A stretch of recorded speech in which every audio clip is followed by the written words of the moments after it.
Welcome back, everybody, to Interlagos for part 2 of our drivers' press conference ahead of the FIA Formula 1 São Paulo Grand Prix. This time, left of screen, we have Isack Hadjar. In the middle, we have local hero, Gabriel Bortoleto. And right of screen, we have Alex Albon. Very warm welcome to you all. Gabby, can we start with you? What a huge weekend it is. Your first home Grand Prix here in Brazil. What are you looking forward to most?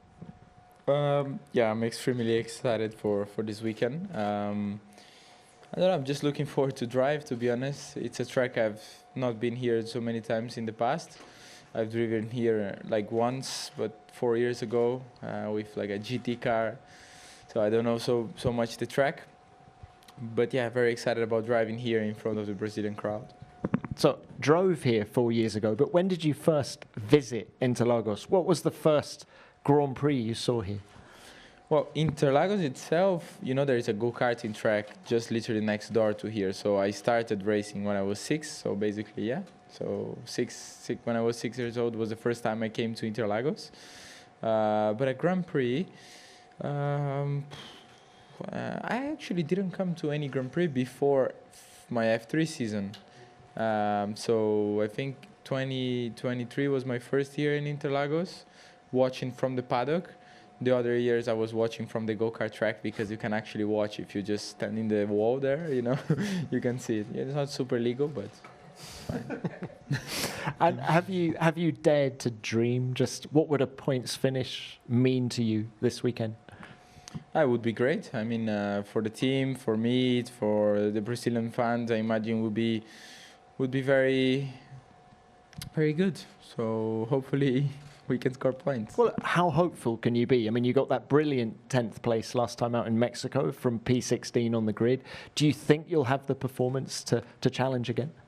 I think so, yeah. I think, you know, it's a sprint weekend. It's not going to be easy. But I think if we do a good job and put the car in a good window straight away from FP1, we can be competitive. Now, your team principal, Jonathan Wheatley, has been singing your praises recently, talking about, among other things, your maturity in year one. In what areas do you feel, Gabby, that you've improved as a racing driver this year? My maturity. I don't know. I mean, I just feel like, you know, when you come from F2, you are used to work with a team of, I don't know, 25 people, 30 people maximum, and 25 people in the team. I don't know, I'm putting a number like this, you know. And then you get to Formula 1 and you have more than 1,000 people, you know, working in two cars to make it run. It's literally a huge difference, and I think this year I've been able to adapt, you know, just to get used to it, go to the factory and meet a lot of them, and try to put everyone together and make it as we've won, you know. But it's not easy, but this is for me one of the biggest challenges, is to work with such a big team, and as a rookie, you know, sometimes it's not the easiest thing. All right, best of luck this weekend. Thank you, Gabby, for that. Isack, let's come to you now. Your first Grand Prix here in Brazil, also a country where your hero, Alain Prost, won 6 times, including once here at Interlagos back in 1990. Just what does it mean to you to be racing here at this racetrack?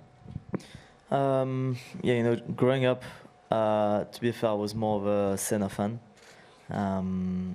And, you know, watching his documentary, watching him race there, and even like, I remember that race perfectly, and where I was like 8 when Seb won his 3rd world title in the rain in a chaotic race. So this race, you know, brings back a lot of good memories of my childhood. It's a place I've never been before, except from last year, but never driven here. So I'm just so excited to get my first taste around here. You've driven it on the sim, I would imagine. What are you expecting when you hit the track for the first time? But I don't know. Actually, I have no idea. You know, that first lap in FP always feels different to what you expect. And from there we build a good weekend together. Obviously, it's going to be sprint weekend, we need to get in action quite quickly, set the tone quite fast, and yeah, there's some rain expected as well. So, performance point of view, I think we're quite more confident compared to the last 2 weekends. We find a few interesting things, and it's a layout that would suit our car a bit better. Can you tell us a little bit more about those interesting things? Because it's been a quieter run for you in the last few races in terms of points finishes. We have a tricky carbureting situation, let's say, and in Austin, in Mexico, we've been struggling a lot. Our car is better in flatter tracks and just more medium high-speed corners, so it's no, but it's different, there's no turn 2 and 3 Mexico type of corners. It should be a bit easier, but again, I don't think it's going to be our best track, but it should help. Look, final one from me. Let's talk Constructors' Championship, because there are several teams within 12 points of where you guys are at the moment. What's the feeling inside Racing Bulls about that? But the momentum is definitely against us at the moment. But good thing is we're still 6th, and we believe we can turn things around and keep pushing and keep our 6th place. It's about keeping 6th rather than maybe getting 5th from Williams. I don't think we can. I just don't think we can. All right. Well, 6th is good. Okay. Best of luck. Thank you very much for that. Alex, let's bring it on to you. How confident is Williams of finishing P5? Maybe a bit more optimistic than Isack, but generally, no, it's okay. I think it's kind of a different period of the year now. We transitioned towards next year's car quite a lot. We still want to finish 5th, but there's a much bigger focus on next year.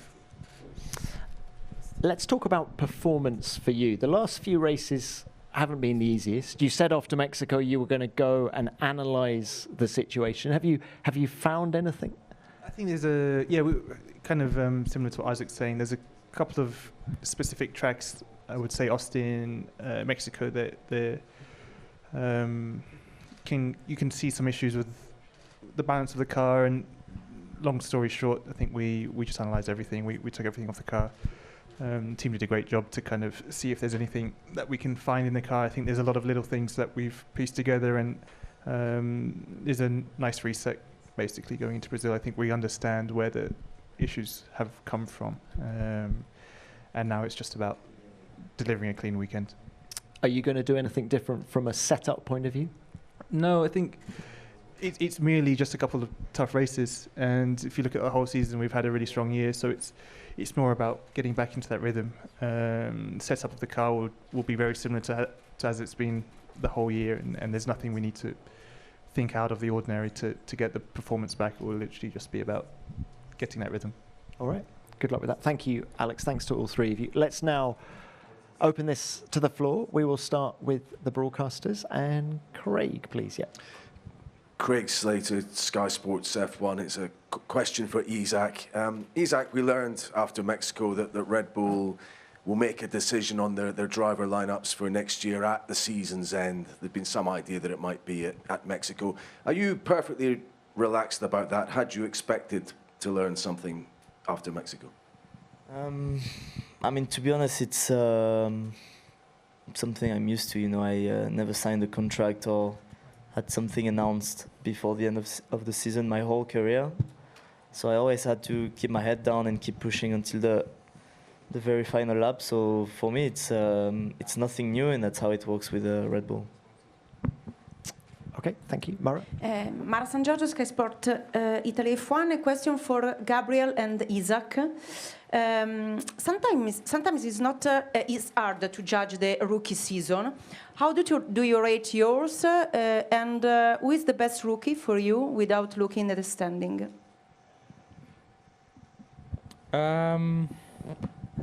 It's judged too hard, the rookie, as you said, because I think we all have different cars, you know, and you know, there's some some guys that have better, worse, and it will always be like this. The only way to judge your season is basically looking at your teammate and performances you had. So if I look at myself, I'm very proud of the season I've been having. You know, it has been very positive. We came from a very tough start of season with the car and everything, and then we brought some good upgrades, put us in the points. Q3, I think I was there 4 or 5 times, something like this. So I'm quite happy, to be honest, with my season. I think it has been pretty decent. And about the best rookie, I mean, I think each of us is going to say us. So I would say me, Isack will say him, and life goes on. It's not going to change anything, this little championship for us, because we're not here to fight for a rookie championship. Gabby, in the interests of modesty, take yourself out of it. Who do you think has been the best rookie, excluding yourself?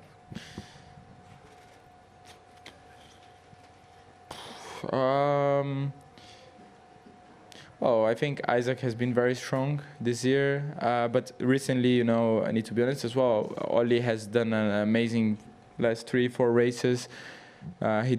Mexico for him was unbelievable, so yeah. If the last 3 races didn't happen, I would put Isack, but now Ollie as well. So them two. Yeah, I have nothing to add really. Everything he said was correct. I mean, as long as we're not in the same car, we can't really tell. I think we're all doing really good against our teammates. Of course, Ollie and Gabriel have very experienced teammates, and they are, if you look at the head-to-head in qualifying, they are doing more than okay. So yeah, I think it's a good generation, let's say. Thanks both. All right, who's next? Margot. Margot Lafitte, Canal Plus question for Gabriel. We're doing a piece on Mattia Binotto, and we want to know from your experience inside the team what kind of leader he is and what stands out the most about the way he works with you. He's an incredible leader, I would say. He's a different guy. I think when he doesn't like so much attention, I feel. You know, sometimes we always even joke about it. You know, he likes to stay on his own and do his things, but he pushes people so much in the factory. You know, he motivates them. Everyone feels like really involved in the project when he's talking and pushing people forwards to develop the car for this season, for next season. And he took obviously a lot of responsibilities. He's the head of Audi F1 project, so yeah. And I really like him. We go along very well. We spend a lot of time together as well, and it's a guy that teaches me a lot. I always love to hear, you know, histories about, you know, he has such a long career in Formula One and worked very closely to Michael Schumacher, that for me is one of the greats. And yeah, just he tells me so many histories about him, and I learned so much from it. So yeah, definitely a great leader, and one of the reasons why I'm in the team I am right now. Thank you for that. Who's next? Alex, yeah. Alex Jakes, F1 TV.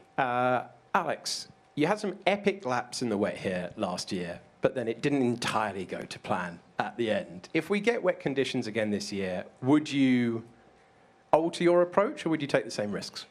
Yeah, I had it was going, as you said, it was going great until it wasn't, and got caught out. It's an interesting track here. There's a lot of rivers. Last year was very bumpy. It'll be interesting to see with the track resurface how much that's gone away. And the tarmac's a little bit strange. So yeah, I think realistically I would have done the same. Actually, don't want to go back a whole year, but we found some issues that contributed to that crash. But yeah, I like it. I prefer this track in the wet than in the dry. I think it's got a really nice kind of different lines you can do. I think Max has proved that in many years here. It's a nice one to race as well. Just the visibility can be a bit tough, but yeah.